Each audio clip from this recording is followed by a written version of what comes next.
नमस्कार। चलिए अब नेक्स्ट जो हम लोग का रिवीजन वाला पार्ट है वह है स्क्रू गेज से आगे। ठीक, स्क्रू गेज, सिग्निफिकेंट फिगर, उसके बाद डायमेंशन। पिछले लेक्चर में हमने वर्नियर कैलिपर्स तक पूरा अच्छे से रिवाइज कर लिया था, कुछ एग्जांपल नए भी देख लिए थे। अब हम बात करते हैं स्क्रू गेज की। ठीक, तो स्क्रू गेज में एक थी, देखिए, लीनियर स्केल और एक थी सर्कुलर स्केल। ठीक, लीनियर स्केल को मेन स्केल भी कहते हैं और इसी को पिच स्केल भी कहते हैं। क्या कहते हैं? लीनियर स्केल, मेन स्केल या फिर पिच स्केल। और ये जो लाइन थी इसके कई नाम है। एक है रेफरेंस लाइन, कहीं बोला जाएगा, कहीं बोला जाएगा मेन स्केल लाइन, कहीं बोला जाएगा पिच मार्क लाइन। ठीक, पिच मार्किंग लाइन। ठीक नहीं, आप पिच मार्क लाइन लिख दीजिए। ठीक, सिर्फ इतना, ये बातें आपने सीख ली थी। अब हम बात करते हैं इसमें पिच कैसे निकालते हैं।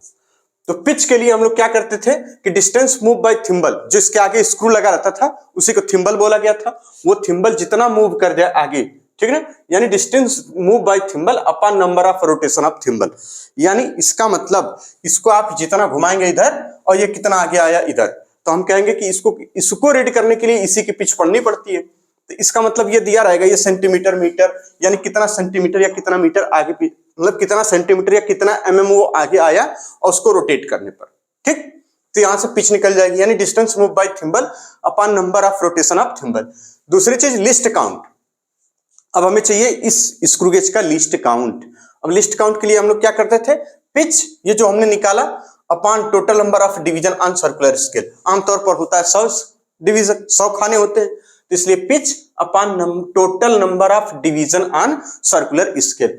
Pitch upon total number of division on circular scale. ठीक, इसी तरीके से, या फिर पिच कैसे निकाल सकते हैं, तो ये जो चीज होती थी इसको पिच बोलते थे। जो मेन स्केल है ना, अब मेन स्केल की जो ये लाइन है, ये यहां से यहां तक, ये यहां से सिर्फ यहां तक, यानी ये वाला पार्ट, ये क्या कहलाता है? पिच कहलाता है।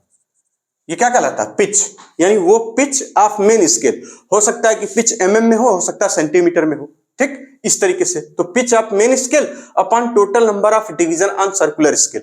अब इस सर्कुलर स्केल पर हो सकता है कि 50 डिवीजन हो या हो सकता है कि 100 डिवीजन हो। ठीक, तो यहां से हम क्या निकाल लेंगे? List count of screw gauge. List count of screw gauge, बात समझ में आ गई? यानी pitch upon total number of division on circular scale, या फिर पिच ऑफ मेन स्केल। ये मेन स्केल है, इसकी पिच, इसकी जो लेंथ है, लंबाई है एक खाने की, एक गैप की, पिच इज इक्वल टू क्या है? कहेंगे यहां पे लिख लीजिए, लेंथ ऑफ वन डिवीजन, एक खाने की लंबाई। ठीक, कितना लंबा खाना है ये उसकी, तो total number of division on circular scale, ये कर देंगे, आपका लिस्ट काउंट निकल के आ गया। अब हम बात करेंगे लीनियर स्केल रीडिंग कैसे लेते हैं, सर्कुलर स्केल रीडिंग कैसे लेते हैं। ठीक, लीनियर स्केल रीडिंग यानी कुछ आपने इसके थिम्बल, आगे ये थिम्बल लगा रहेगा और यहाँ पे ये कुछ इसमें फंसा दीजिए। ठीक, फंसा के उसके बाद उसको उधर से घुमाइए और ये टाइट हो गया। जब टाइट हो जाएगा तो आपको क्या देखना है? Line of main scale, main scale की लाइन।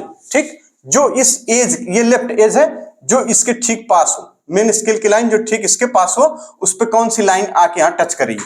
जैसे यहाँ 1 लिखा हुआ, फिर 2 लिखा रहेगा, 3 लिखा रहेगा, 4 लिखा रहेगा, 5 लिखा रहेगा, कौन सा इसके किनारे पर है, तो उसकी चीज को। तो यानी लीनियर स्केल रीडिंग क्या होती है? लाइन ऑफ मेन स्केल या linear scale which is close to the left edge of circular scale. इस सर्कुलर स्केल के क्लोज, पास में है। बात समझ में आ गई? कोई दिक्कत? यानी line of main scale which is close to the left edge of circular scale. आगे चलते हैं। अब सर्कुलर स्केल रीडिंग क्या होगी? जब आप उसको घुमा रहे होंगे, तो जब आप घुमाएंगे तभी टाइट होगा, तो हमें यह देखना रहेगा कि कौन सा खाना यहां पर इस रेफरेंस लाइन से मैच किया हुआ। यानी ये जो रेफरेंस लाइन है, यहां पर हो सकता है यहाँ पे इसका 10 हो, 25 हो, 50 हो, 100 हो, 80 हो, उसको हम बोलेंगे सर्कुलर स्केल रीडिंग। यानी सर्कुलर स्केल रीडिंग क्या होती है? लाइन या फिर division on circular scale which is coincide with, किससे कोइंसाइड कर जाए? Reference line of main scale. बड़ी गौर से देखिएगा, which is coincide with reference line of main scale. किसके? रेफरेंस लाइन से कोइंसाइड की हुई। बात समझ में आ रही? Which is coincide with reference line of main scale. अब जब ये दोनों चीज आप आराम से निकाल ले गए, तो आपको टोटल रीडिंग लिखनी है या ऑब्जर्व रीडिंग कितनी आई वो लिखनी है। तो कहेंगे linear scale reading upon, sorry, linear scale reading plus का circular scale reading into least count. ये इसको सिर्फ रीडिंग के, ये जिसकी जो रीडिंग आती है वो डिवीजन में आती है, क्योंकि उस पर mm सेंटीमीटर ये सब नहीं लिखा रहेगा, इसलिए उसमें लिस्ट काउंट का मल्टीप्लाई करना पड़ेगा, तो आपको बस मीटर सेंटीमीटर में बदल जाएगा। और चूंकि इस पे जो है ये मीटर स्केल सामान्य तौर पर सेंटीमीटर स्केल होती है ना, आमतौर पर वही होती है, जनरली वही होती है। तो इसका मतलब इसमें तो मीटर सेंटीमीटर है, लेकिन इसमें सिर्फ डिवीजन है। इस सर्कुलर स्केल पे क्या है, सिर्फ डिवीजन बने हुए हैं। तो इसको भैया ये डिवीजन में है, ये मीटर सेंटीमीटर या मिलीमीटर में है, यानी सेंटीमीटर या मिलीमीटर में है, तो ये डिवीजन और मिलीमीटर कैसे आपस में जुड़ेंगे। इसलिए इसमें लिस्ट काउंट का मल्टीप्लाई करेंगे, ताकि लिस्ट काउंट एमएम में आया हो, सेंटीमीटर में आया हो, इस तरीके से जो आएगा उसमें, और ये डिवीजन मल्टीप्लाई करेंगे तो ये हो जाएगा एमएम में पूरा, और ये भी एमएम में या सेंटीमीटर में, तब हम ऐड कर पाते हैं।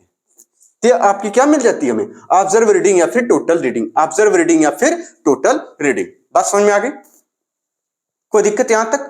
पूरे लेक्चर में यही बताया गया था, पीछे भी। इसका मतलब पिच क्या होती है, distance move by thimble upon number of rotation of thimble. Least count कहेंगे pitch upon total number of division on circular scale, या फिर pitch of main scale upon ये डिवीजन पूरे कितने हैं, total number of division. Linear scale reading क्या होती है, कहेंगे लेफ्ट एज के पास 2 लिखा है, 5 लिखा, 8 लिखा, क्या लिखा है वही, यानी line of main scale which is close to the left edge of circular scale. Circular scale reading क्या होगी, घुमाने के बाद जो खाना इस लाइन से मैच कर रहा होगा, ठीक, 25, 50, 100 जो भी रहो, ठीक, उस हिसाब से तो कहेंगे लाइन या फिर division on circular scale which is coincide with reference line of main scale. बात को समझिए। ऑब्जर्व रीडिंग क्या होगी, कहेंगे इसको जोड़िए और इसमें जो सर्कुलर स्केल रीडिंग चूंकि वो डिवीजन हो, डिवीजन कहीं भी आए, जैसे हम लोग पढ़ते थे वर्नियर स्केल डिवीजन, तो वर्नियर स्केल डिवीजन में लीनियर जब तक लिस्ट काउंट मल्टीप्लाई नहीं होगा तब तक हमारा काम ही नहीं बनेगा। बात समझ रहे हैं, लिस्ट काउंट क्यों मल्टीप्लाई, क्योंकि इस डिवीजन के यूनिट नहीं दी हुई है, इस डिवीजन एमएम में है या सेंटीमीटर में ये नहीं हमें पता, इसलिए लिस्ट काउंट का मल्टीप्लाई कर देते हैं। वर्नियर स्केल में भी यही करते थे, जो वर्नियर स्केल पे केवल खाने खाने बने रहते थे, इसलिए लिस्ट काउंट का मल्टीप्लाई वर्नियर स्केल डिवीजन में किया जाता था। बात समझ में आ रही, तो यानी लीनियर स्केल डिवीजन और लीनियर स्केल रीडिंग प्लस का circular scale reading into least count. ठीक, इस बात को नोट करिए, फिर आगे चलते हैं, जल्दी नोट कर लीजिए। चलिए अब बात करते हैं हम लोग चौथी बात एरर की। एरर भी इसमें आते थे, ठीक, तो एरर के लिए चौथी बात थी ये एरर। कौन सी बात है, एरर। एरर दो टाइप की होती थी, एक को बोलते थे पॉजिटिव एरर और एक को बोलते थे नेगेटिव एरर। ये एरर कब हमें पता चलती थी, जब हम कुछ बिना उसमें कुछ लगाए और उसके स्क्रू को, यानी ये जो इधर रहता था ना, ये इसको जो सर्कुलर स्केल का जो वो होता है हैंडल पूरा, उसको रैचेट बोलते थे उसको, जब उसको बिना कुछ फंसाए इसमें, ठीक, घुमा दीजिए। बात समझा नहीं, जब घुमा के उसमें वो दोनों आपस में जो थिम्बल, एक इधर वाला और एक इधर वाला, अरे ऐसे ही तो था भैया, भूल गए का, ऐसे था, ये इस पे इधर बना था और ये इधर ऐसे बना था, फिर इसके बाद इसमें ये लगा था, ये सब छोड़ दीजिए। उसके बाद हम बात कर लेते हैं, इसमें लीनियर स्केल लगी थी और ये देखिए इस तरीके से लगा था, ठीक, और यहां से ये ऐसे इसमें इस तरीके से ऐसे तो बना था, ये यहां से ये वाला, चलिए छोटा सा बना रहे थे, इसको बड़ा काहे कर दिया, ये भी तो बात है, ये ऐसे, ठीक, और ये इसके ऐसे लगा था, यही तो था। तो जब आप इसको घुमा रहे थे तो ये आके इसमें टच कर गया, यानी ये वाले पे, ये थोड़ा सा हम ऐसे कर दे रहे हैं, ये इस वाले पे टच कर गया था। जब टच कर गया था तब आप ये क्या कह पा रहे थे, तब आप ये कह पाएंगे कि इसका मतलब इसमें है कि नहीं है, एरर है कि नहीं है। जब ऐसी सिचुएशन आती थी तो आप कहते थे कि ये वाला अगर इसका जीरो इस लाइन से बिल्कुल मैच करे और यहां पर भी जीरो यहीं दिखे, ठीक, यानी इसके लेफ्ट पेज पे जीरो यहां लिखा हो और इसका जीरो इस लाइन से मैच करे जो ये रेफरेंस लाइन है, तब कहते थे नो जीरो एरर, कोई जीरो एरर नहीं है। अब अगर आपने क्या किया, इसमें बिना कुछ फंसाए, यानी छुच्छे बिना कुछ रखे इसको टाइट कर दिया, इसका जीरो ऊपर नीचे हो गया, टाइट कर दिया तो इसका जीरो, ये जो सर्कुलर स्केल है इसका जीरो ऊपर नीचे हो गया, तो कहते थे क्या हम लोग, एरर है इसमें, क्या कहते थे, एरर है। तब उसमें पॉजिटिव एरर और नेगेटिव एरर की बात चली। तो भैया पॉजिटिव एरर के लिए बना लीजिए, पॉजिटिव एरर में क्या था, ऊपर ये थी लीनियर स्केल, बोलिए थी, कोई दिक्कत नहीं, और इसका जीरो मान लीजिए ये यहां इतना ऊपर, चलिए क्या दिक्कत है, कहीं चला जाए, इस ये रेफरेंस लाइन थी, ये कौन सी लाइन थी, रेफरेंस लाइन, ये कौन सी लाइन, रेफरेंस लाइन, और इसका जीरो यहां आ गया, यानी इस रेफरेंस लाइन से ऊपर है, जीरो कहां है, ऊपर, तो हम कहते थे कौन सी एरर है, पॉजिटिव एरर। अगर ये जीरो टाइट करने पर इस रेफरेंस लाइन से, देखिए ये मेन स्केल है आपकी, यह लीनियर स्केल है, और इसका जीरो अब की बार क्या हुआ, नीचे आ गया, यानी ये रेफरेंस लाइन है आपकी और इसका जीरो कहां है, यहां। तो इसका मतलब, बात को समझिए, इसका ये मतलब हुआ ये खाने बने रहेंगे, ठीक है। अब की बार इसका मतलब ये जीरो कहाँ है, नीचे। जब जीरो नीचे हो तो कहेंगे नेगेटिव एरर, जब जीरो ऊपर हो तो कहेंगे पॉजिटिव एरर। अब निकालते कैसे एरर, अब एरर कहेंगे काउंट कैसे करेंगे, एरर कितनी है, तो इसके लिए क्या फॉर्मूला था, पॉजिटिव एरर के लिए और नेगेटिव एरर के लिए। पॉजिटिव एरर के लिए था कि 100 और माइनस का कितना, यानी line on circular scale which is coincide with zero of linear scale. इस बात को पूरी लिख लीजिए, लाइन ऑन सर्कुलर स्केल, बात समझ में आ रही, विच इज, पीछे हम लोग यही पढ़े थे, which is coincide with line, line का मतलब वो डिवीजन, वो खाना कौन सा, चौथा, पांचवा, तीसरा, इस तरीके से, ठीक। लाइन का मतलब डिवीजन, ठीक। Line on circular scale which is coincide with line of main scale, ठीक, लाइन ऑफ मेन स्केल। तो चूंकि इस पे तो भैया वही खाने ही बने रहेंगे, इसलिए यूनिट तो इसकी बनेगी नहीं, तो इसके लिए क्या करना पड़ेगा हमें, इनटू लिस्ट काउंट का मल्टीप्लाई करना पड़ेगा। बात समझ आ रही, ये बात। नेगेटिव एरर के लिए क्या था, या 100 वाला नहीं रखेंगे, बस उसमें ये इंटू ये, तो यानी line on circular scale which is coincide with, ठीक, कोइंसाइड विथ मेन स्केल या reference line of main scale, coincide with, बात एक ही है, reference line of main scale into कितना, लिस्ट काउंट, ठीक। तो ये क्या मिल जाते थे हमें, नेगेटिव जीरो एरर, यहाँ पे पॉजिटिव जीरो एरर, ठीक। जीरो एरर कहते ही थे, यानी एरर का मतलब इसमें जीरो एरर है, ये जीरो एरर, अब बिना कुछ लगाए, ठीक, दोनों को आपस में मिलाने पर स्क्रू जब इस बी पॉइंट से टच कर जाए, इसको हम लोगों ने नाम दिया था ए और इसको नाम दिया था बी, जब ए बी आपस में टच कर रहे थे तब यहां पर हम रीड कर रहे थे क्या हो रहा है। अगर इसका जीरो इसके रेफरेंस लाइन से मैच कर रहा हो और इस पे जो जीरो छपा हो वो एकदम लेफ्ट किनारे की तरफ हो तो कहते कोई जीरो एरर नहीं, अगर ऊपर नीचे हुआ तो कहेंगे एरर है, ठीक। ये बातें हो गई। अब आगे चलते हैं, फिर ट्रू रीडिंग कैसे निकालते थे। ट्रू रीडिंग का एक ही तरीका है ना। नंबर 5 ट्रू रीडिंग, इसको टोटल रीडिंग मत कहिएगा, ट्रू रीडिंग है, ठीक। True reading, observe reading, observe reading पता माइनस का, ठीक, ऑब्जर्व रीडिंग माइनस का। ऑब्जर्व रीडिंग कैसे निकालते थे भाई, ऑब्जर्व या टोटल रीडिंग निकाले थे ना अभी, कि भैया ये जो LSR यानी लीनियर स्केल रीडिंग प्लस का circular scale reading into least count, वो वाला करने के बाद ऑब्जर्व रीडिंग माइनस का आपको ब्रैकेट में क्या लिखना रहेगा, एक बार पॉजिटिव जीरो एरर लिख दीजिए और एक बार क्या, यही ऑब्जर्व रीडिंग जब इसमें क्या हो, नेगेटिव जीरो एरर, ठीक। इस तरीके से बात समझ में आ गई। इसके एग्जांपल आप देख सकते हैं पिछले लेक्चर से, ठीक है ना, पिछले जो आपने नोट्स बनाए होंगे उसमें मिल जाएगा आपको, ठीक। तो इसको नोट कर लीजिए बहुत अच्छे से, कोई दिक्कत यहां तक नहीं। अब आगे चलते हैं सिग्निफिकेंट फिगर, इसको नोट करिए जल्दी से। चलिए आगे चलते हैं, significant figure. All non zero digits जितनी है वो सब क्या है, सिग्निफिकेंट होती है। जैसे अगर मान लीजिए किसी नंबर में लिखा हो यहाँ पर 2 3 6 4 5, ये एक नंबर लिखा हुआ है कोई, तो बताइए इसमें कितने सिग्निफिकेंट फिगर, कहेंगे इसमें सिग्निफिकेंट फिगर 1 2 3 4 5, इस तरीके की बात होगी तो सिग्निफिकेंट फिगर कितने हैं इसमें, 5। आगे बता रहे all zeros between 2 non zero digits are significant. कैसे, जैसे मान लीजिए यहाँ पे लिखा हुआ 2 3 00, फिर उसके बाद 5 6, इस तरीके से। तो अब इसका मतलब ये जीरो क्या है, सिग्निफिकेंट, अरे नंबर तो है सिग्निफिकेंट है ही है, तो इसका मतलब अब टोटल सिग्निफिकेंट फिगर कितने होगा इसमें, तो कहेंगे significant figure is equal to 1 2 3 4 5 6, कितने हो गए 6। बात समझ में आ रही।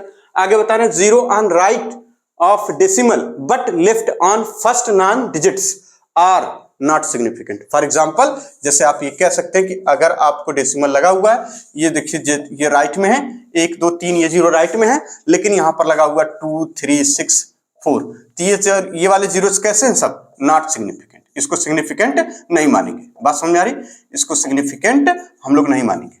जब इसको सिग्निफिकेंट नहीं मानेंगे तो इसको सिग्निफिकेंट मानेंगे। इसका मतलब सिग्निफिकेंट फिगर अगर इसमें पूछा जाए तो कहेंगे 1 2 3 4, यानी कितने हैं भैया, 4 सिग्निफिकेंट फिगर। बात समझ आ गई। आगे कह रहे हैं टर्मिनल जीरो। टर्मिनल जीरो समझते हैं, जो एकदम लटका हुआ रहता है, खलासी वाला, ठीक है ना।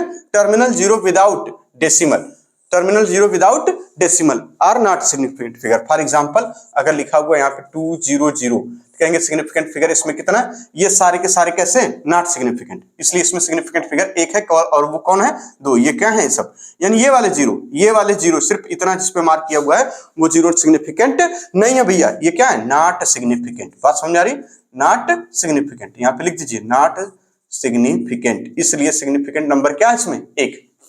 ठीक, एक एक एग्जांपल से बड़े आसानी से इसका एग्जांपल है, ये राजू इसका एग्जांपल है बाबू, बात को समझिए। कह रहे टर्मिनल जीरो विथ डेसिमल, अगर मान लीजिए आपके पास कहीं पर टर्मिनल जीरो लगाओ और इस तरह से लगाओ, किस तरीके से, ऐसे 2 6 फिर 0.3 फिर 00, अब ये सिग्निफिकेंट है, कहेंगे बिल्कुल है। ये टर्मिनल जीरो चाहे नंबर 1 2 3 4 5, अब कितने ये सिग्निफिकेंट हैं, ये क्या है, अब कहेंगे ये सिग्निफिकेंट है भैया, ये सिग्निफिकेंट। बात समझ में आ गई।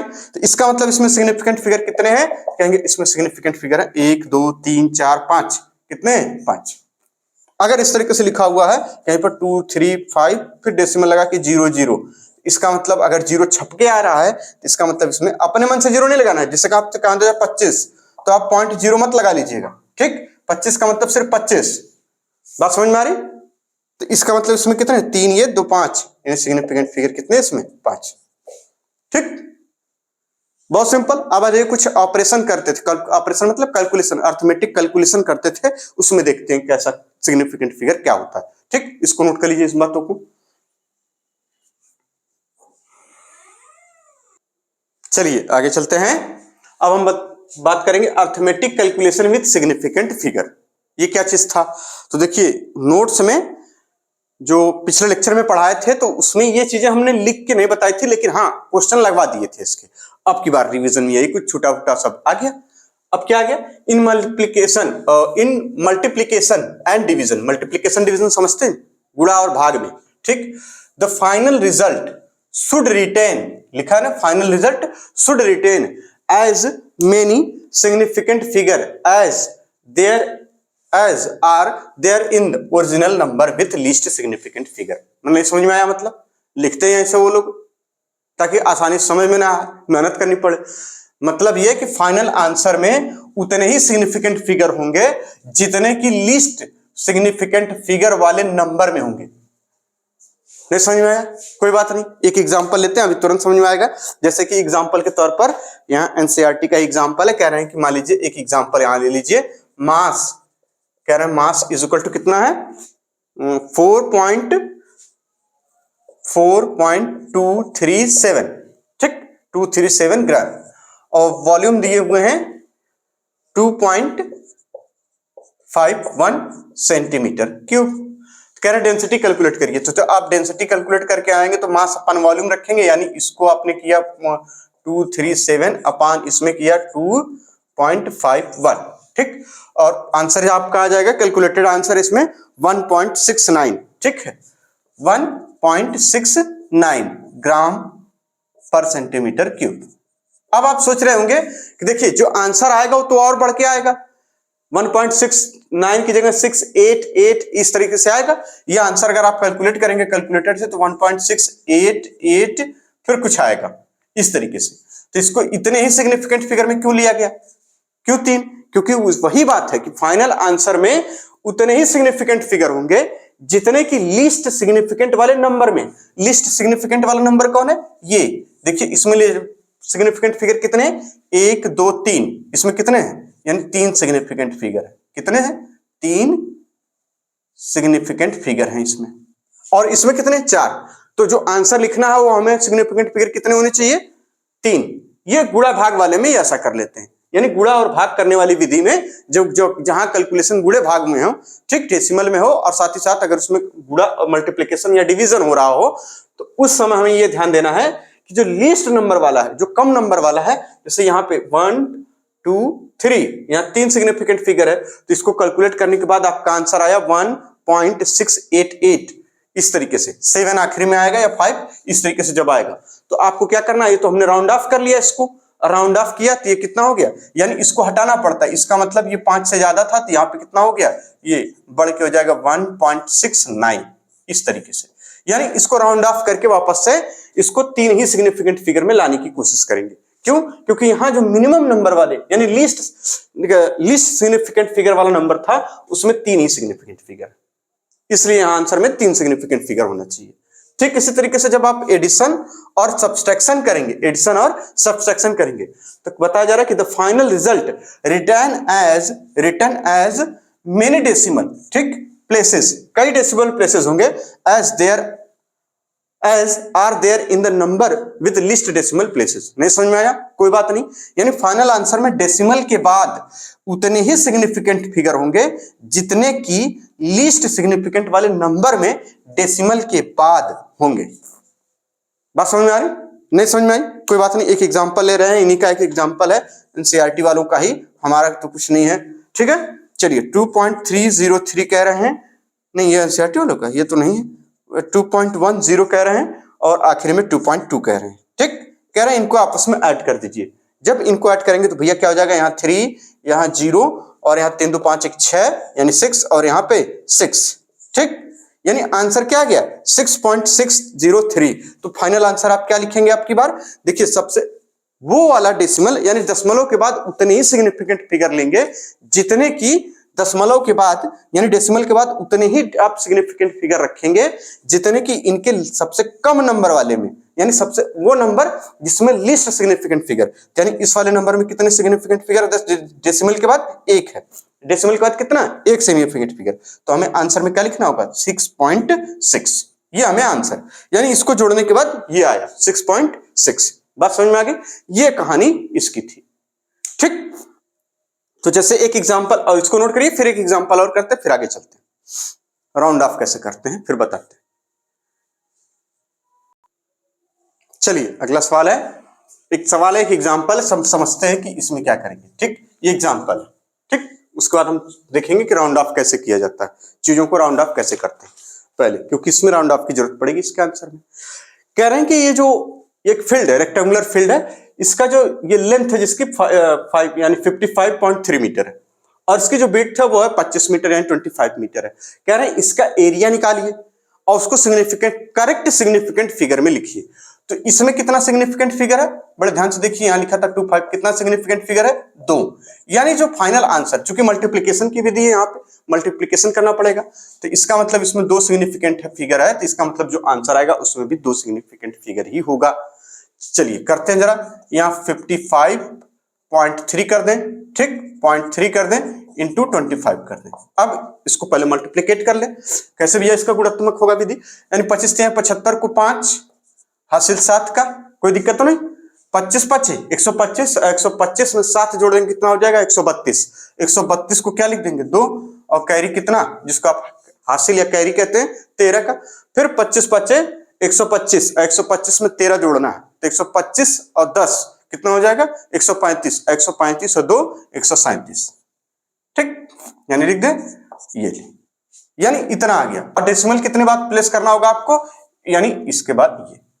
अब देखिए जरा तमाशा, यानी ये 7 फिर उसके बाद 2 फिर उसके बाद 0.5, ये आपका फाइनल आंसर, मतलब यही। अब लेकिन हमको क्वेश्चन में चाहिए सिग्निफिकेंट फिगर में, अब ये कैसे लिख पाएंगे, तो इसको राउंड ऑफ करने की बात चलती है कि इसको राउंड ऑफ करके तब इसको आंसर लिख पाएंगे, क्योंकि आप यहां पर अगर डेसिमल बना दिए कि यहाँ पे देखिए 13 पॉइंट, अगर यहाँ पे 7 ले आए और इसको 5 इंटू 10⁻², तब भी तो ये नंबर इतना हो गया, सिग्निफिकेंट फिगर 1 2 3 4 5 हो गए, हमें चाहिए सिर्फ और सिर्फ 2 में, तो ऐसा क्या कर दें, तो इसके लिए राउंड ऑफ करने की बात होती है, ठीक है ना। तो इसका मतलब इसको राउंड ऑफ कैसे किया जाता है, कहेंगे ये देखिए 13.72 है, ठीक, 13.72, ये लगभग यानी 72 यानी 13.5 से अधिक है, तो इसका मतलब इसको पूरा पूरा क्या लिख देंगे 14 गुणे ये। बात समझ आ रही, ठीक है, बहुत आराम से कर लिया। देखिए फिर से 25 75 को 5 हासिल 7 का, 25 25 125 और 25 में 7 जोड़ेंगे कितना हो जाएगा भैया 132, 132 को 2 लिखिए, यहां लिखिए 13, ठीक, यही तो लिखते हैं। अरे लंबे लंबे कैलकुलेशन आने चाहिए आपको, ये 2 लिखेंगे और 13 कैरी हो जाएगा। फिर उसके बाद 25 25 ये आखिरी वाला 25 25 फिर 125, 125 में 13 जोड़ दीजिए भैया, 125 में 13 ही जोड़ना, नहीं समझ में आ रही बात, हर तो ऐसे कर लिया करिए। आप लोग, है ना। यहाँ देखिए कितना 125 में, अच्छा 13 जोड़ना था, यहाँ 8 हो जाएगा, यहाँ 3 हो जाएगा, यहाँ 1, तो यहाँ 8 कर दीजिए। चलिए दोबारा देखने का यही तो मतलब होता है, समझाने का, ठीक है। 13 जोड़ना था, हमने जो है 12 जोड़ा है, ठीक। चलिए बात समझ में आ गई। तो इसको राउंड ऑफ करके 14 गुणे 10 की पावर। अब राउंड ऑफ की प्रोसेस क्या है, ये तो ये हो गया कि कोई नंबर है, जैसे मान लीजिए यहाँ पे अब आप देख रहे थे 13.5 से अधिक था, 13.5 से अधिक है, 13 दशमलव जब आपको लगभग 13.5 नहीं 13.6 से अधिक हो, 13.7 से अधिक हो, इस तरीके से। तो कोई नंबर अगर मान लीजिए आधे के ज्यादा से यानी 75% के आसपास से ऊपर हो, तो हम कह देंगे कि उसको, जैसे एक एग्जांपल और लेते हैं यहाँ पे, एग्जांपल के तौर पर इसको समझना इसलिए जरूरी है क्योंकि कई बार ऐसा बोला जाएगा आपसे, ठीक करने को। जैसे मान लीजिए कोई आंसर आ गया, अब की बार आपका 21 फिर 0.60। अब इसको राउंड ऑफ करेंगे तो क्या आप 22 लिखेंगे, कहेंगे नहीं। अगर ये लिखा कि इसको 22 लिख पाएंगे तो कहेंगे नहीं, इसको नहीं लिखेंगे। फिर किसको लिखेंगे 22, आप इसको लिखेंगे, ये अगर 21.78 हो तो अब इसको लगभग कितना 22 लिख देंगे, ये लिख देंगे, ठीक। यानी लगभग 70% या 75% से ऊपर हो तो, या 80% 90% हो तो तब तो लिखा ही जाएगा। जैसे मान लीजिए 21.99, तो इसमें क्या है, तो 22 है, बात खत्म। बात समझ रहे हैं, इसमें 22 है। जैसे 20.89, तो ये भी, इसको भी आप 22 लिख सकते हैं। तो ये एक तो तरीका ये है, और दूसरा तरीका जो आपको वो कि डेसिमल ये लास्ट में 5 हो उसको हटा के इस तरीके से करने वाली विधि, क्योंकि इसमें आप इसको, आप ये इधर वाले नंबर को हटा के इधर वाले नंबर में नहीं, आप ये पूरा पूरा इसको गायब कर रहे हैं। और जो 5 वाला है हिसाब वो दूसरा है, जरा उसको देख लेते हैं। तो यहाँ पे क्या हम लोग पढ़ेंगे, एक तो ये तरीका हो गया राउंड ऑफ का, और दूसरा तरीका हम लोग पढ़ रहे हैं क्या, राउंडिंग ऑफ फिगर, ठीक ना। राउंड ऑफ कैसे करते हैं अनसर्टेन डिजिट्स का, ठीक। जैसे एग्जांपल के तौर पर जो एनसीईआरटी में लिया हुआ, पहले तो आप ये समझ लीजिए, अगर मान एग्जांपल से समझेंगे इसको एग्जांपल से ही समझेंगे। जैसे मान लीजिए एग्जांपल दिया हुआ है 2.746, ठीक। अब आप ये चाह रहे हैं कि सिर्फ इसको गायब करना है, सिर्फ इसको गायब करना चाहते हैं, तो आपको ये देखना है कि ये 5 से ज्यादा है, अगर इसमें क्या हो जाता है, एक ऐड हो जाता है, यानी ये क्या है, ये वाला क्या है 5 से बड़ा, 5 से बड़ा, तो इसमें क्या हो जाएगा, यानी इसमें 4 में एक ऐड हो जाएगा, 4 में 1 ऐड कर देते हैं, ठीक।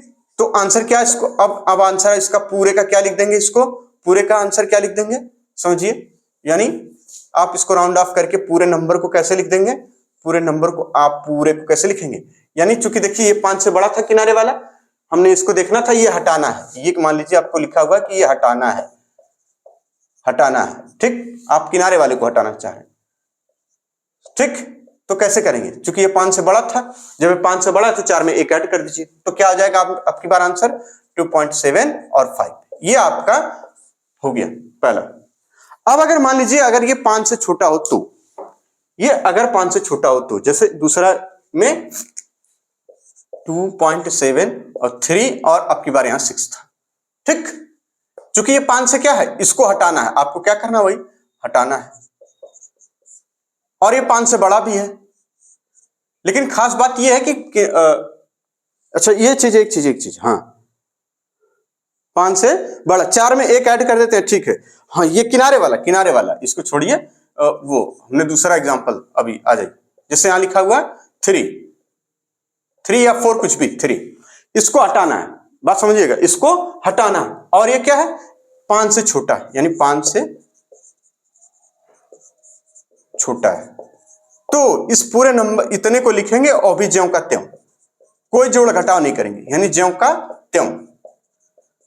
इस आम भाषा में लिखने का यही एक फायदा रहेगा कि हमेशा याद रहेगा, यानी आंसर में आप क्या लिखेंगे 2.74 ये लिख लेंगे। बात समझ में आ गई, ऐसे करते हैं। अब अगर मान लीजिए अगर आपसे एक आ जाए कि किनारे पर 5 हो तो क्या करेंगे, तो इसमें 2 प्रोसेस होती हैं, 2 मेथड है इसका। जैसे 2.7 और फिर यहां पे लिखा हुआ 4 एक बार, और यहां लिखा हुआ 5। अब यहां पे क्या है 5 है, इस 5 को आपको हटाना है, तो ये बगल वाला नंबर देखेंगे कि ऑड है या इवन है, बगल वाला नंबर 5 को क्या है हटाना है, तो ये वाला नंबर कितना है इवन है, जब ये नंबर इवन रहेगा तो ज्यों का त्यों आंसर लिख देना होगा। जब ये नंबर क्या हो, इवन हो, ठीक। जब ये नंबर क्या हो, इवन, तो आंसर ज्यों का त्यों लिखना होगा। तो लिखेंगे क्या, ज्यों का त्यों। इस नंबर को ज्यों का त्यों समझते हैं, एज इट इज एज, ठीक है ना, जैसे वैसे लिख देंगे। तो आप आंसर में क्या लिख देंगे, यहाँ पे फाइनली आप लिखेंगे ये, आप लिख देंगे क्या, दिख रहा है, बिल्कुल दिख रहा होगा, यानी 2.74 ये लिख देंगे, 2.74। अगर मान लीजिए यहां पर ये इवन की जगह क्या हो, ऑड, जैसे एग्जांपल के तौर पर एक और 2.735। अब ये क्या है, ये 5 है, किनारे पर क्या है 5, किनारे पर यहाँ क्या था 5 से कम, यहाँ 5 से छोटा नंबर है, तब ज्यों का त्यों, यहाँ 5 से बड़ा नंबर है, ठीक। तो इसलिए 4 में 1 ऐड करके, ये राउंड ऑफ का तरीका। और वहां राउंड ऑफ का तरीका दूसरा था, वहां क्या पूरे पूरे नंबर्स को बढ़ाना है, पूरे ये जैसे पूरे 13 को 14 बनाना था। ये किनारे वाला, क्योंकि ये किस पे डिपेंड कर रहा है, ये डेसिमल के बाद वाले नंबर पे डिपेंड कर रहा है कि वो 80 के आसपास है, 85 के आसपास है, 90 के आसपास हो, 95 के आसपास हो। तो दोनों में देखिए अंतर कितना, आप यहाँ एक डिजिट केवल एक प्लेस सिग्निफिकेंट फिगर एक कम करना चाह रहे हैं, यहाँ क्या है कि पूरे पूरे नंबर को बढ़ाना चाह रहे हैं। जैसे आप कैलकुलेट करके आए, अगर आप इसको ये देखिए यहां पर मान लीजिए, अभी रुकिए पहले इसको समझ लेते हैं फिर आगे चलते हैं, रुके रहिएगा बताते हैं। यहाँ क्या है 5 है, यहाँ 5 है, ठीक। अब इसको हटाना है, इसको क्या है हटाना है, तो कैसे हटा पाएंगे इसको, तो आप ये पाएंगे कि यहाँ पे क्या है, ये नंबर इवन है, ऑड है, सॉरी ये नंबर क्या है, ये ऑड है। जब ये ऑड होगा तो इसमें क्या करेंगे, इसमें इसी नंबर में +1 ऐड करेंगे, यानी 3 में 1 ऐड कर देंगे, तब आंसर क्या लिखेंगे 2.74। बात समझ में आ गई, तब आंसर क्या लिखेंगे 2.74। इतनी बात समझ में आ गई। अब जो बात वहां हम बता रहे थे, यहां पर हम क्या देख रहे हैं, यहां पर है कि सिर्फ एक सिग्निफिकेंट फिगर को हटाना चाह रहे हैं। जैसे अब अगर मान लीजिए कोई आंसर आप कैलकुलेट करके लाए और किसी में आ गया ये इस तरीके का नंबर आ गया, और ये इतनी बात समझ आ रही, ये दूसरा था, वो पहला एग्जाम्पल के थ्रू था, ये दूसरा था, और ये हमारे जो काम का है कि वो है कि इसमें किनारे वाले नंबर्स आपको एक डिजिट कम करनी है और एक डिजिट को बढ़ाना है। और यहां क्या हो रहा है कि आपको पूरी पूरी 3 डिजिट गायब है, यहां पूरी पूरी 3 डिजिट गायब है। तो आप यहां क्या देख पा रहे थे, क्या डेसिमल के बाद से हटा रहे हैं या पहले वाले को हटा रहे हैं, यानी डेसिमल के बाद वाले सभी को हटा रहे हैं। तो क्या इसमें बढ़ा रहे हैं, बिल्कुल। अगर मान लीजिए वही होता है 50%, यहाँ पे जैसे मान लीजिए अगर ये होता ये 21.60, क्या इसको 22 से लिख सकते, कभी नहीं लिख सकते, चाहे जितने भले ही सिग्निफिकेंट फिगर हो। जैसे अगर यहीं पे आंसर में अगर ये जो आप कैलकुलेट करके आ रहे हैं, ये आंसर मान लीजिए इस तरीके का आ गया, जैसे ये है ना, ये इस तरीके का आया। अगर यही आंसर कोई नंबर दूसरा हो और आंसर आ जाए आपका 13 और कितना, यहाँ 8 है, यहाँ पे मान लीजिए 2 आ जाता, और फिर या फिर 6 आ जाता और यहाँ 5 आ जाता, ठीक। अब इसको आप कैसे कैलकुलेट करते, तो भैया वो सवाल में फिर ये नंबर्स के हिसाब से अगर आप करते हैं ना 25, तो आप वो एक जबरदस्ती का लिखना होता है। इसको राउंड ऑफ करने के लिए आपको क्या करना पड़ेगा, 13.65 गुणे 10⁻², ये लिखना होगा। फिर अब अगर यहाँ पे 2 नंबर की कोई डिजिट होती तो आप कहते हैं इसमें 2 सिग्निफिकेंट फिगर है, यहाँ पे भी 2 लिखना है। अब आप क्या करेंगे, फिर वही दिमाग लगाएंगे कि भैया 5 से ज्यादा है, इस वाले मेथड से 5 से ज्यादा है, तो आप क्या करेंगे, इसको आप ये कहेंगे कि चूंकि आंसर हमें चाहिए ही चाहिए सिग्निफिकेंट फिगर में, तो आप ये कह देंगे कि हाँ इसको लगभग 14 मान लेंगे। तो बताइए दोनों में अंतर नहीं है, यानी ये 14 गुणे 10⁻² ये वाला, और ये 14 गुणे 10⁻² इससे कैलकुलेट करके आया, उसमें अंतर नहीं है, अंतर है, ये एरर में आ जाएगा, इसको कैलकुलेट किया जाएगा कि हाँ भैया इसमें जो ये मेजरमेंट है ये कम ज्यादा वाले में। ये बात दिमाग में बैठा लीजिएगा आप कि कहीं पे भी अगर किसी को डिस्प्लेस करना है, हटा के रखना है, दूसरी जगह ले जाना है, दूसरी जगह ले जाने मतलब किसी नंबर में से ये चीजें हटा देनी है, गायब करनी है, तो आपको यह ध्यान रखिएगा कि कैलकुलेशन में ये कम से कम 70% से ज्यादा हो, यानी 70 से ज्यादा हो, जैसे 7 हो, 8 हो, 9 हो यहाँ, तो ये हट जाएगा और इसमें 1 बढ़ा लेंगे। जैसे नहीं कहते हैं आपको, अरे वही 13 कुछ रुपया हुआ, अरे लगभग 14 दे दो। जब आप बिल बनाते हैं किसी बिग बाजार में सामान लेने जाते हैं ना, बड़े बड़े मॉल में, ठीक, तो वहां पे आप बिल पढ़ेंगे तो उसमें लिखा रहता है कहीं पे 13 पॉइंट, यहां पे लिखा रहेगा 82, तो आप उसको कितना रुपया दे के आएंगे, 14 रुपए, बोले मानेगा ही नहीं, अगर आपका व्यवहार है तो भाई चलो ठीक है 13 में काम चला गया, लेकिन वो कितना लेगा 14 रुपए। ठीक इसी तरीके से यहां पर भी यही हो रहा। तो ये दिमाग में रखिएगा, अगर इस टाइप का सवाल आए तो आप ये दिमाग में रखिएगा कि हाँ अगर यहाँ 13.825 आया था या 13.72 आ जाए या 13.652 आ जाए, इस तरीके के अगर नंबर आए तो हम इस 13 को 14 में बदल लेंगे और इधर वाले सारे नंबर को गायब कर देंगे, क्योंकि ये सिग्निफिकेंट फिगर में भाई साहब मांग रहे थे। ठीक, तो ये चीजें होती है राउंड ऑफ की, इसको नोट कर लीजिए। फिर आगे चलते हैं, अब डायमेंशन की बात करेंगे।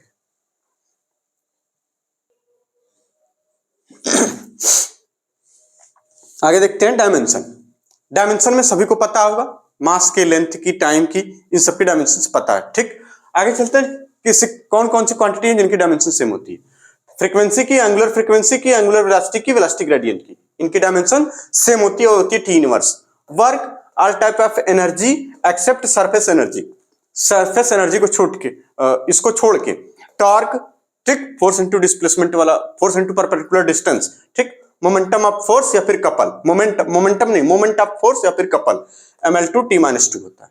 वर्क की एनर्जी, वर्क की dimension ml2 t-2। Energy, all type of energy except कौन सी एनर्जी, सरफेस एनर्जी को छोड़ के।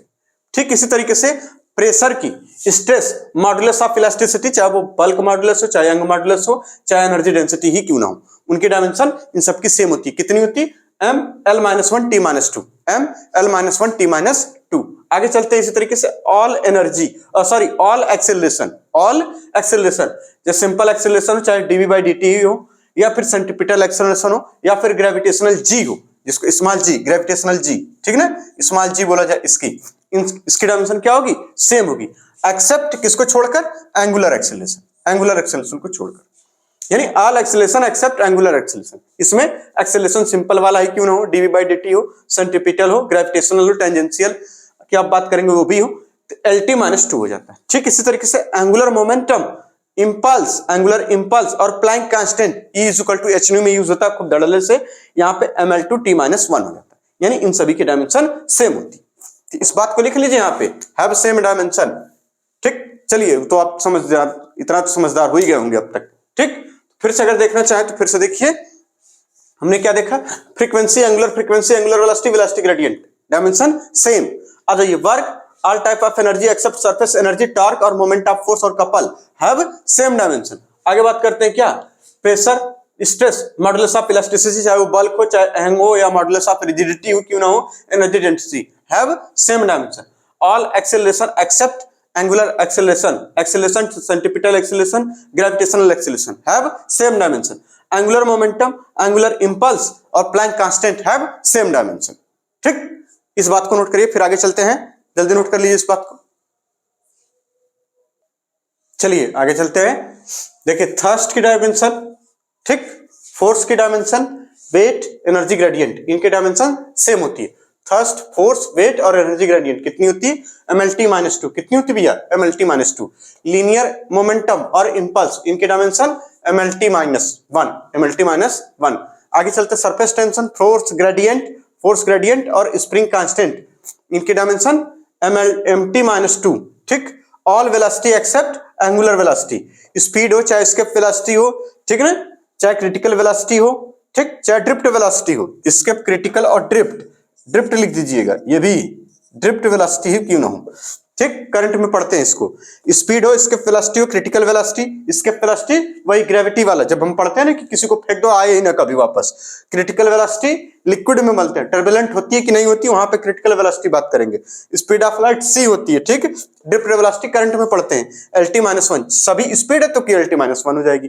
ठीक, आगे हम बात करें बोल्ट्जमैन कांस्टेंट की, और ये देखिए इसकी बोल्ट्जमैन कांस्टेंट और यूनिवर्सल गैस कांस्टेंट, इनकी डायमेंशन ml-Tk, आप पहले याद रखिएगा ml-Tk, यूनिवर्सल गैस कांस्टेंट और बोल्ट्जमैन कांस्टेंट। बोल्ट्जमैन समझते हैं, आएगा वहां पे भी एनर्जी अपॉन टेम्परेचर, ठीक, 3/2 kT करके एक आता था ना रिलेशन, वही वाला ml-T-3 और यहाँ के इनवर्स। कुछ कांस्टेंट है जो आप जरूरी याद रखना, उसमें G, μ0 और ε0, बाकी कांस्टेंट इसमें आ चुके हैं, ठीक है, मैक्सिमम से मैक्सिमम आ गए होंगे। ठीक, आप देखेंगे ध्यान से तो मिलेगा। कैपिटल G में क्या रखना था, ml-T या -1 और उधर किनारे -2 और बीच में 3, यानी -1 132 था, या किनारे वाले माइनस थे। आज म्यू नॉट और एप्सिलॉन नॉट में क्या चाहिए सेम है, MLTA MLTA, म्यू नॉट में MLTA, एप्सिलॉन नॉट में MLTA MLTA, तो क्या हो जाएगा भैया MLTA, यहाँ पे भी MLTA। तो इसका मतलब म्यू नॉट में केवल किनारवा वाला -2 यानी इसमें -2 इसमें भी -2 माइनस माइनस -2 -2 -2 -2 -2 -2, म्यू नॉट में किनारे वाले -22 है ना, माइनस माइनस माइनस, देखिए यहाँ पे इसमें 1342 -1 -3, यहाँ पे 4 और यहाँ पे 2 यानी माइनस, यहाँ पे 1342 आप इस तरह से याद रखते हैं 1342 यानी -1 -3 4 एंड 2 ए पे 2, ये याद रखना बहुत जरूरी है क्योंकि हर बार आप निकालेंगे तो परेशानी होगी। ठीक, तो कम से कम जिनके सेम हो तो याद रख लीजिए। अब कहीं पर इंडक्टेंस दिया हो, कैपेसिटेंस दिया हो, रेजिस्टेंस दिया और इस तरह से पूछा जा रहा हो L/R का बताओ, C × R का बताओ, √L × C का बताओ, जिसकी कितनी हो जाएगी, T हो जाएगी। ठीक इसी तरह से strain, angle, solid angle, refractive index, relative density, relative permittivity, ये ER जहां पे एप्सिलॉन नॉट की जगह ER लिखा रहेगा, ठीक है ना, एप्सिलॉन R। यहाँ पे रिलेटिव परमेबिलिटी, इन सभी की डायमेंशन नहीं होती यानी हैव नो डायमेंशन, यानी M0 L0 T0 K0 A0, इसका मतलब 1 हो जाता है। क्या हो जाता है आखिरी में, ये सब मिला के 1। फिर से देख लीजिए इसको, बहुत जरूरी चीजें हैं ये, है ना। रिवीजन का ये मतलब होता है कि सब कुछ एक बार में याद हो, तभी तो मजा आएगा रिवीजन में। चलिए थर्स्ट के लिए force, weight, energy gradient same dimension, कितना MLT -2, क्योंकि फोर्स का हमें याद है इसलिए ये भी नाम सिर्फ याद रखना था। Linear momentum, impulse same dimension, surface tension, force gradient, spring constant have same dimension, all velocity except angular velocity have same dimension, चाहे स्पीड हो, चाहे एस्केप वेलोसिटी हो, चाहे क्रिटिकल वेलोसिटी हो, चाहे स्पीड ऑफ लाइट हो, चाहे ड्रिफ्ट वेलोसिटी हो। आगे हम बात करें बोल्ट्जमैन कांस्टेंट की, यूनिवर्सल गैस कांस्टेंट की। Boltzmann constant, universal gas constant, इनकी डायमेंशन सेम होती, क्या होती है, MLTK, पहले तो याद रख लेना था MLTK। किनारे होता है -3 -1, इस पे -3, 3 पे -3, 3 पे -3, K पे -1, 3 पे -3। आ जाए कांस्टेंट G, MLT -1 3 2, ठीक है ना, -2 यहाँ पे देखिए 132 याद रखेंगे, -1 3 और -2। आ जाए इसमें MLTA, इसमें भी MLTA, म्यू नॉट वाले में दोनों में -2 होता है किनारे वालों पर, और इसमें -1 -3 फिर 4 फिर 2, इस तरह से याद रखेंगे। L/R CR इंटू और रूट में √LC, इनकी डायमेंशन सेम होती है, T होती है। Strain, angle, solid angle, refractive index, उसके बाद हम बात करें रिलेटिव डेंसिटी की, रिलेटिव परमेबिलिटी, उसके बाद रिलेटिव परमिटिविटी, इनकी कोई डायमेंशन नहीं होती, हैव नो डायमेंशन। ये हो गया पूरा एक डायमेंशन का पार्ट। अब आगे चलते हैं, इसी में करते हैं क्या, प्रिंसिपल ऑफ होमोजेनिटी, और एक वो क्वेश्चन जिससे हम डेरिवेशन करते थे, इसको नोट करिए जल्दी से। चलिए आगे हम बात करते हैं प्रिंसिपल ऑफ होमोजेनिटी, ठीक है ना भैया। ठीक, principle of principle of homogeneity. अब प्रिंसिपल ऑफ होमोजेनिटी क्या होती है भैया, जेनिटी है ना, हाँ ठीक, प्रिंसिपल ऑफ होमोजेनिटी ये क्या होता, कहेंगे अगर मान लीजिए आपके पास, जैसे एक एग्जांपल से समझ लेंगे, सब समझ जाएंगे, 2-3 एग्जांपल हम देख लेते हैं। एक तो है S = UT + ½ AT², इसका मतलब इसकी डायमेंशन और इसकी डायमेंशन सेम होगी, बात समझ में, यही है प्रिंसिपल ऑफ होमोजेनिटी। तभी ये दोनों आपस में जुड़ घट सकते हैं, तभी ये इनकी डायमेंशन, इस पूरे की डायमेंशन, इन पूरे की डायमेंशन, हाफ की डायमेंशन तो कहीं नहीं, यानी इसका मतलब इन सभी की डायमेंशन क्या होगी, सेम होगी। ये एक्सेलरेशन होता है, ये टाइम होता है, इसका मतलब हैव सेम डायमेंशन, यही होता है भैया principle of homogeneity, have same dimension. बात समझ आ गई। ठीक, दूसरा एग्जांपल के तौर पर हम देख सकते हैं, अगर मान लीजिए y = A sin ω_t दे रखा है, कहां पढ़े हम लोग, SHM में पढ़े थे, पढ़ेंगे अभी, हैं। तो इसका मतलब ये तो एंगल हो गया, ये क्या है भैया, एंगल है, इसका मतलब इसकी हैव नो डायमेंशन, इसकी कोई डायमेंशन नहीं होगी। ठीक, चलिए अभी इसको हम देख लेते हैं, पहले हम जो बताना चाह रहे थे वो बातें कर लें पहले, ठीक है, रुकिए। ठीक, चूंकि ये क्या है, ये भैया डिस्प्लेसमेंट, ये एम्पलीट्यूड, इसका मतलब इन दोनों की डायमेंशन क्या होगी, सेम होगी। ठीक, ये इसकी डायमेंशन क्या होगी, सेम डायमेंशन, यानी हैव, ये दोनों बातें क्या हैं, हैव सेम डायमेंशन, इनकी डायमेंशन सेम होनी चाहिए। ठीक ठीक, और यहां पर इसी तरीके से, और जब सवाल लगाते समय हमें क्या लिखना रहता था, हमको वो भी अभी हम देख लेते हैं। ये क्या है, कहेंगे ये एंगल है, ये एंगल है तो इसकी हैव नो डायमेंशन, इसकी कोई डायमेंशन नहीं होगी। जब इसकी कोई डायमेंशन नहीं होगी तो इसमें इस जो ये ओमेगा है उसकी डायमेंशन निकालने को कहा गया आपसे, इसका मतलब इसकी कोई डायमेंशन नहीं है, तो आप कहेंगे कि omega T is equal to 1 because there is no dimension in omega T, क्योंकि ये क्या है, एंगल है। इसका मतलब ओमेगा के लिए हम क्या कर देंगे, 1/t, that means T inverse. ये डायमेंशन हो जाए किसकी, एंगुलर वेलोसिटी की, यही तो आती थी। बात समझ में आ गई। अच्छा, अब आपसे ये कहा जाएगा, जैसे एक सवाल था यहाँ पर आखिरी में जो हम लोग पढ़ रहे थे, वहां एग्जाम्पल में कह रहा है कि force is equal to A cos और उसके बाद बी और यहाँ एक्स और प्लस सी साइन डी और टी। ठीक, इस तरीके से था। हमसे कहा गया था कि ए बी अपान डी की डायमेंशन क्या होगी, ये क्वेश्चन था, है ना। ये क्या था भैया, क्वेश्चन था। ठीक, इसका ये मीनिंग हुआ कि भैया जी ये क्या है, एंगल, ये दोनों क्या है, एंगल है, साइन थीटा, इस तरह से पढ़ते हैं। जब भी ये जो भी लिखा हो, ये हम मान के चलेंगे थीटा ही एंगल है एक, ये भले ही बी एक्स थ्री एक्स या तो रेडियन में या तो एंगल में, थीटा में, डिग्री में ये लिखे हुए एंगल होते हैं। ठीक है, तो इसका मतलब ये दोनों क्या है, एंगल है। जब ये दोनों एंगल है तो इनकी कोई डायमेंशन नहीं, एंगल है, यानी इसका मतलब have no dimension, angle have no dimension, कोई डायमेंशन नहीं होगी भाई साहब इसमें। जब इसमें डायमेंशन नहीं होगी तब हम कह सकते हैं कि ये dt हो चाहे bx हो, तो देयरफॉर bx के लिए, यानी bx है ना ये वाला, इसमें डिस्प्लेसमेंट है ना, x displacement and t time, तो इसका मतलब यहाँ पे bx है is equal to have no dimension यानी 1। इसका मतलब x b की डायमेंशन क्या हो जाएगी आपको, l, चूंकि ये x है डिस्प्लेसमेंट, यानी क्या हो जाएगा, l इनवर्स। ठीक, इसी तरह से dt के लिए जब आप निकालेंगे तो d की डायमेंशन आपसे पूछेगा तो हम क्या कह देंगे, d की डायमेंशन, क्योंकि dt इज इक्वल टू 1 यानी डायमेंशन लेस है, dt इज इक्वल टू 1, इसका मतलब d की डायमेंशन क्या हो जाएगी, t इनवर्स। बात समझ में आ गई। अब आप देखिए इसके डायमेंशन, दूसरे कलम से इसकी डायमेंशन, ये भैया बाबू इसकी डायमेंशन, इसकी और इसकी, चूंकि ये दोनों आपस में जुड़ रहे हैं, ये दोनों क्वांटिटी क्या हो रही हैं, आपस में जुड़ रही हैं, तो इसका मतलब इनकी डायमेंशन पक्का है कि ये इनकी डायमेंशन सेम होगी, और इन दोनों की डायमेंशन किसके बराबर होगी, इसकी, यानी इन तीनों की डायमेंशन हैव सेम डायमेंशन। ये होता भैया principle of homogeneity, have same dimension. तो आपसे अब पूछा जाएगा कि बताइए इसमें ए की डायमेंशन या सी की डायमेंशन, तो कहेंगे ए की dimension is equal to C की dimension is equal to F की डायमेंशन, और एफ की डायमेंशन क्या होगी, ये डायमेंशन इक्वल हम कर रहे हैं, डायमेंशन ऑफ ए। बात मत समझिएगा कि ए इक्वल टू एफ, उनके डायमेंशन की बात चल रही है, तो dimension of A is equal to dimension of C is equal to dimension of F, dimension of F. ठीक, तो डायमेंशन ऑफ एफ आपको पता है, इसका मतलब ए की जो डायमेंशन है इस तरह से बना लीजिए, ज्यादा कंफ्यूजन दूर हो जाएगा आपका। ठीक, और यहां लिख दीजिए सी और यहां लिख दीजिए MLT, कितना, MLT -2। ठीक, इस तरीके से तो आप यहां पे पता लग गया कि आपको जो ए है, बी है, ए है और सी है, इनकी डायमेंशन, और एफ है, इनकी डायमेंशन सबकी आपने निकाल ली। तो क्या ये AD upon sorry A B upon D नहीं कर लेंगे, खूब आराम से कर लेंगे। तो इस तरीके से भी सवाल अब बन रहे हैं जैसा कि उसमें दिखाया गया है। ठीक है, तो इस बातों को समझ में आ गया कि नहीं, ये पूरा यही था principle of homogeneity, simple way में। ठीक, मतलब इसकी डायमेंशन सेम होगी, जब डायमेंशन जब तक नहीं सेम होंगी तब तक ये बातें मजा नहीं आएंगी। किन बातों में, मतलब ये जुड़ेंगे घटेंगे नहीं आपस में, क्योंकि डायमेंशन से जुड़ती है और डायमेंशन से घटती है।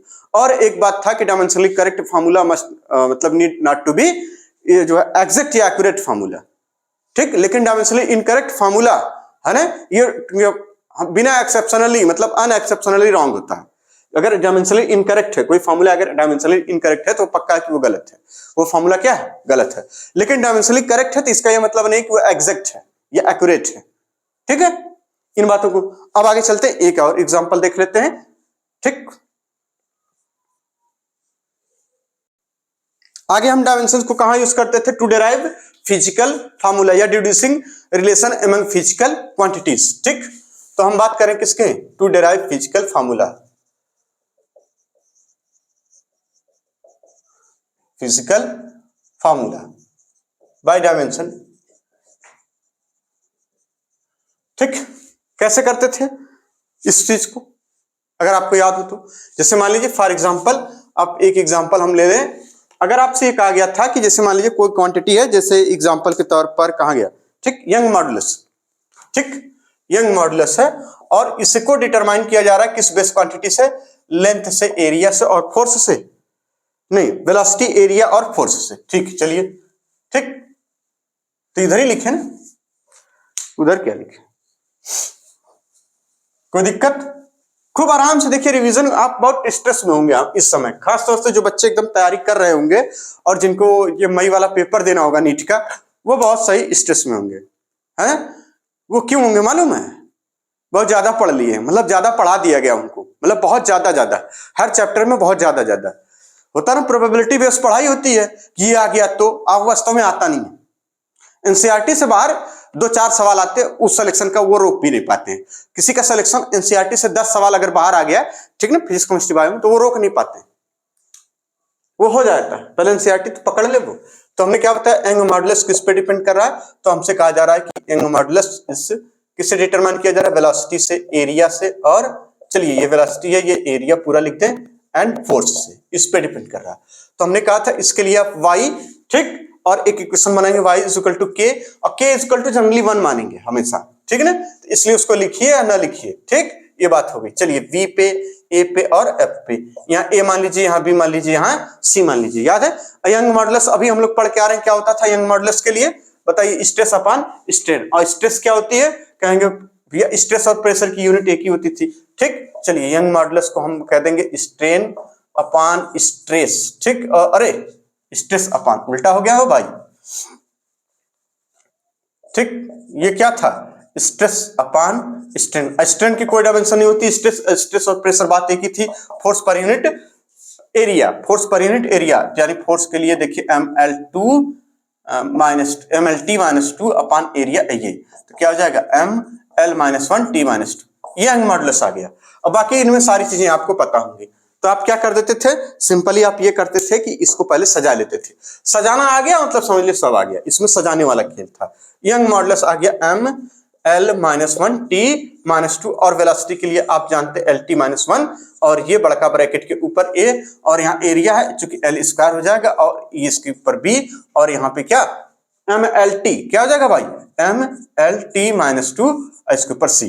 अब सबको सेट करते थे। m कहाँ पे? सिर्फ यहाँ, इसलिए आप कह देते थे कि m यहाँ m के पावर c। l कहाँ है? यहाँ है, यहाँ, यानी l is equal to a plus 2b, क्योंकि देखिए यहाँ 2 है, ये b है।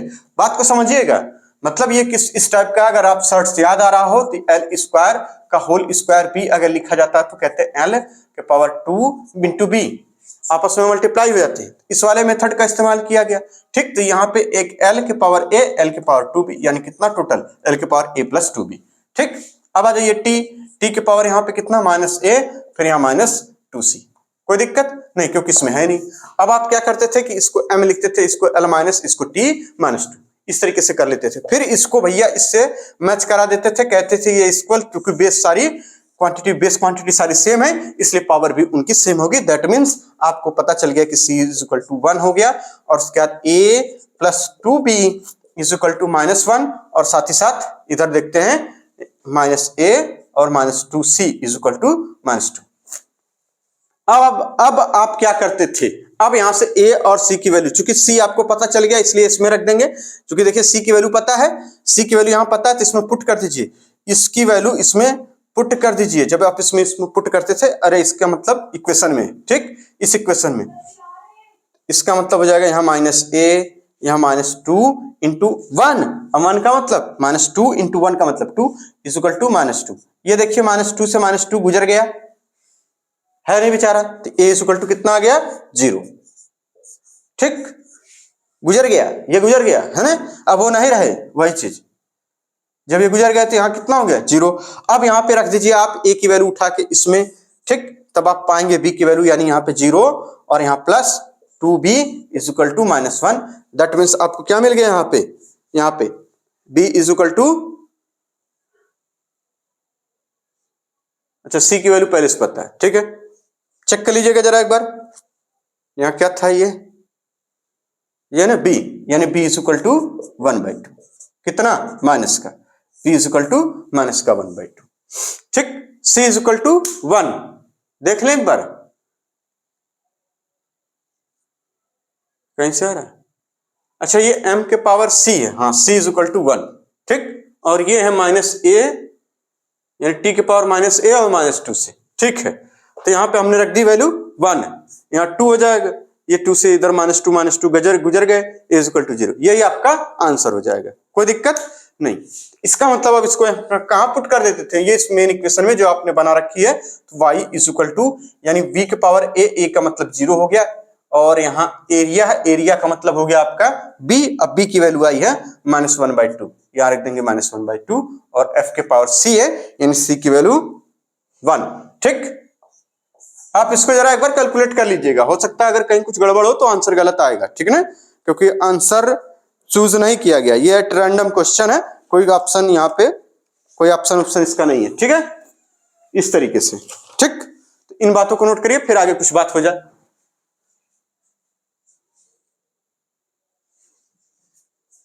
हो गया, चलिए ये सही है, आप देख लीजिएगा, है ना, ये सही है, वैसे ये आंसर यही आएगा, आप मतलब श्योर रहिए, एकदम कॉन्फिडेंट रहिए, आंसर एक बार चेक करने का मतलब डाउट में से डालें ताकि आप कर ले खुद, आएगा यही, ये एरिया है ना, हाँ ठीक है, आएगा यही, ठीक है। चलिए अब आगे चलते हैं, अगले चैप्टर की तरफ हम कुछ बात कर लें कि अब हम लोग नेक्स्ट, ये पूरा कंप्लीट रिवीजन हो चुका आपका यूनिट एंड मेजरमेंट का, इतने से ही पढ़ लेने से, यानी जो पिछला लेक्चर जिस पे लिखा हुआ है ना थंबनेल पे, एकदम बवंडर, भाई ने लिखा, बड़ा जबरदस्त लिखता है वो भी, उसका कोई मतलब खास नहीं, बवंडर का शब्द का यह था खूब मेहनत से एकदम तूफान की तरीके पढ़ना, ठीक है ना, आम भाषा है वो बवंडर, आमतौर पर सभी लोग समझ लेते हैं, खैर कोई बात नहीं।